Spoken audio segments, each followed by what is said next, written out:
This video is for ladies only. So you guys go on and watch another Pan video.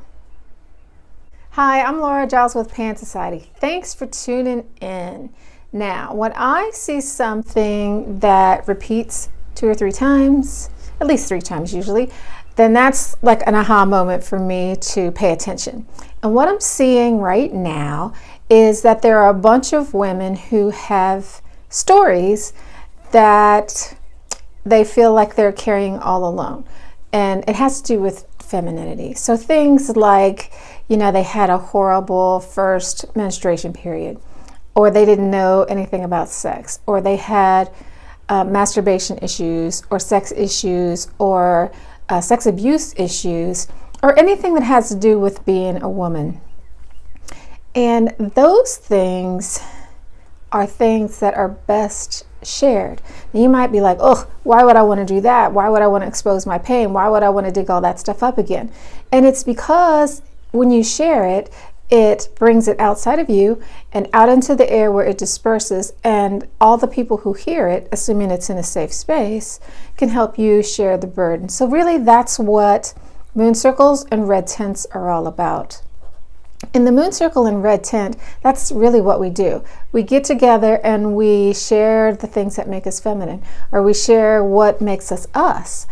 And it's a place of being, it's a place of sharing, it's a place of connecting, and it's a safe place. And we all keep it that way because it's sacred, and we want it to stay that way for us and for other people.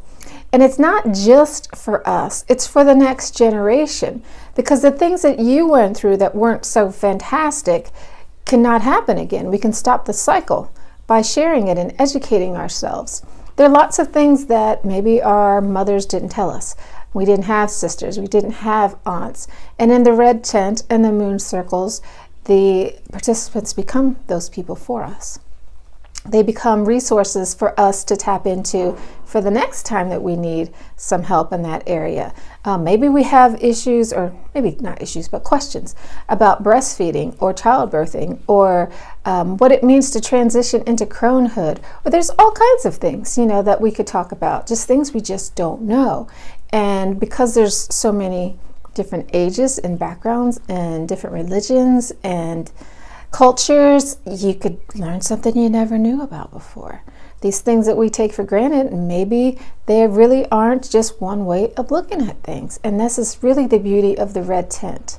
You never know what's going to happen. It's just a place of being. So whatever is present in that moment is what comes up.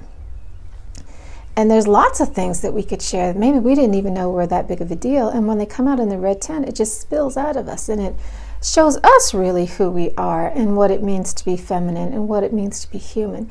And it's such a wonderful experience. I'm telling you about this because I really enjoy it, and I think everybody ought to have a red tent. So if you don't have one, or a moon circle, you can certainly start one. Ask me how to do that. There's lots and lots of people that are doing this now, and I think it's such a treasure because it's something that our ancestors did. They had these places in all cultures, in desert cultures, in Native American cultures, in African cultures. It's everywhere. And women today are reclaiming this for themselves, and they're sharing their gifts and their creativity, and they're inspiring people with this beautiful, beautiful thing called the red tent. And it functions, why is it red? It functions around the menstrual blood, the things that make us feminine. This menstrual blood is so powerful. Did you know that all the stem cells within menstrual blood can literally cure so many diseases? It's like life-giving. So it's a really, really powerful thing. I think when women reclaim it, they become more powerful themselves. I heard this story about an author who, and I wish I could remember, I'm not great with details, sorry y'all, but it's about an author who was a real go-getter. She was in her early 20s, and she had crippling PMS. And she was in a board meeting, and her PMS just took her out. She just couldn't do it, and she went to the bathroom and just collapsed, and that was just like her wake-up moment. She's like, I cannot do this anymore. And she went on a quest to figure out, what is wrong with me, and found out it's because she's trying to live a man's life. Women have a lunar cycle.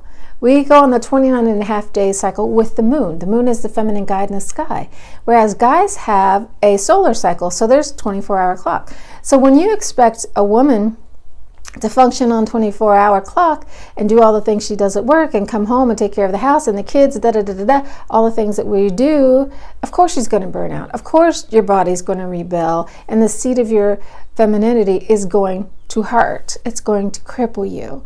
So we can't really live like men. We're not men.